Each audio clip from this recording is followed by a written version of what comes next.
Selamat datang di kisah yang memberikan inspirasi.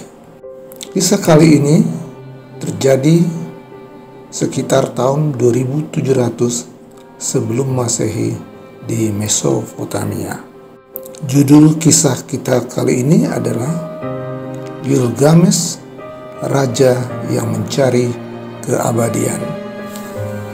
Di kota Uruk, di antara tembok-tembok raksasa yang menjulang tinggi, hiduplah seorang raja setengah dewa, setengah manusia, Gilgamesh. Tinggi dan gagah, ia memiliki kekuatan yang melampaui manusia biasa, tetapi juga hati yang angkuh dan gemar menindas rakyatnya. Ia memaksa rakyat membangun istana-istana besar dan mengambil hak mereka tanpa belas kasihan. Maka rakyat pun berdoa kepada para dewa, "Wahai Anu, wahai Enlil, berikanlah kami keadilan, berikanlah kami seseorang yang dapat mengimbangi kekuatan Gilgamesh." Dewa-dewa mendengar jeritan mereka. Maka dari tanah dan air, Enkidu, pria liar yang kuat dan tangguh, diciptakan. Rambutnya panjang seperti surai singa. Tubuhnya berbulu tebal dan ia hidup di alam liar bersama binatang. Suatu hari, seorang pemburu melihat Enkidu menggagalkan jebakan yang dipasangnya. Takut dan marah, ia pergi ke Uruk untuk melaporkan hal itu kepada Gilgamesh. "Tuanku, ada seseorang manusia liar yang lebih kuat dari siapapun. Dia membebaskan binatang-binatang dari jebakanku," lapor si pemburu dengan ketakutan. Gilgamesh tersenyum tipis. "Bawa seorang wanita suci dari kuil Istar. Biarkan dia menjinakkannya dengan pesona manusiawi." Dengan perintah itu, seorang pendeta wanita bernama Samhat mendekati Enkidu di tepi sungai. Dengan kata-kata lembut dan kehangatan manusia, dia mengajarinya berbicara, berpakaian, dan menikmati makanan serta anggur. Enkidu perlahan meninggalkan kehidupannya di alam liar dan menjadi seperti manusia lainnya. Ketika akhirnya tiba di Uruk, ia mendengar tentang Gilgamesh yang semena-mena dan menantangnya dalam pertarungan. Malam itu, di depan istana, mereka bertarung dengan hebat. Kota Uruk bergetar oleh pukulan-pukulan mereka. Gilgamesh melemparkan Enkidu ke tanah, tetapi Enkidu bangkit lagi. Perkelahian berlangsung sengit hingga akhirnya keduanya berhenti, saling memandang, lalu tertawa. Mereka menyadari bahwa mereka bukan musuh, tetapi saudara dalam kekuatan. Maka Enkidu dan Gilgamesh menjadi sahabat sejati. Bersama mereka melakukan petualangan besar, termasuk menaklukkan Humbaba, raksasa penjaga hutan cedar.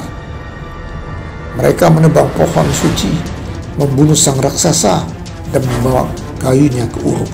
Tetapi perbuatan itu mengundang murka para dewa.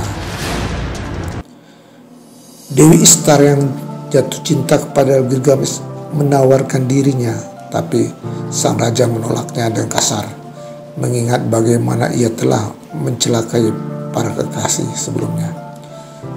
"Kau adalah api yang membakar siapapun yang mendekatimu, Istar," ujar Gilgamesh. "Aku tidak akan menjadi korban berikutnya." Marah, Istar meminta ayahnya, Anu, untuk mengirimkan banteng surgawi ke Uruk.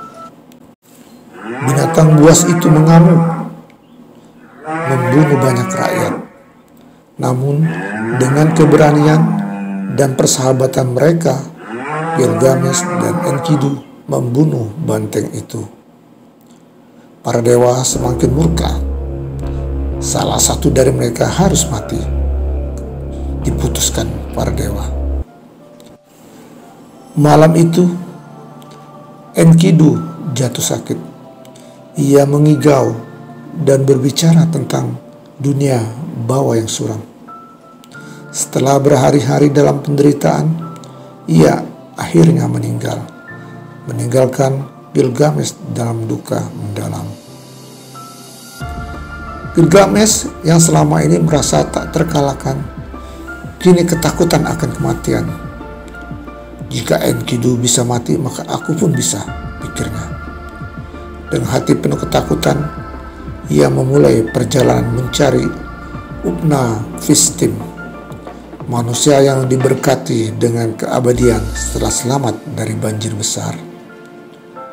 Setelah perjalanan panjang melewati gunung, laut, dan kegelapan, Gilgamesh akhirnya menemukan Utnapishtim. "Katakan padaku, bagaimana aku bisa hidup selamanya?"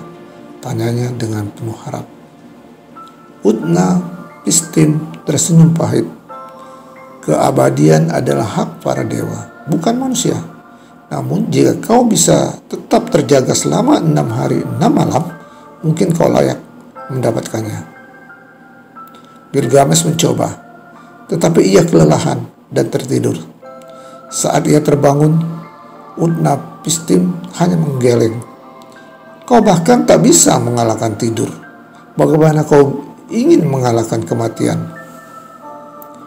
Namun sebagai hadiah, ia memberitahu tentang tanaman di dasar lautan yang bisa mengembalikan masa muda.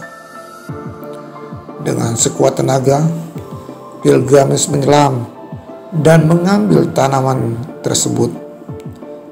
Tetapi dalam perjalanan pulang, seekor ular muncul dan memakan tanaman itu, merampas satu-satunya harapannya.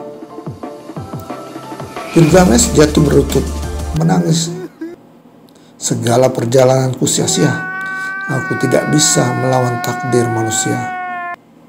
Akhirnya, ia kembali ke Uruk. Tidak dengan keabadian, tetapi dengan kebijaksanaan. Ia memandang tembok-tembok kotanya yang megah dan berkata pada dirinya sendiri, "Inilah warisanku. Aku tidak akan hidup selamanya, tetapi namaku akan tetap ada dalam kisah yang diceritakan."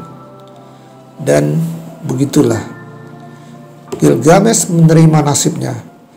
Ia tidak lagi mencari keabadian dalam hidup, tetapi dalam perbuatan yang ia tinggalkan.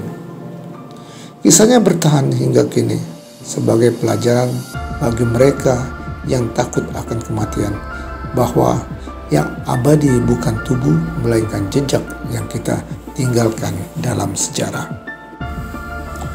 Dari kisah Gilgamesh, Raja Uruk tersebut, kita dapat mengambil inspirasi bahwa perjalanan hidup mengajarkan bahwa kekuatan sejati bukan dalam keabadian fisik, tetapi dalam warisan moral yang kita tinggalkan. Demikian, sampai jumpa pada kisah penuh inspirasi selanjutnya.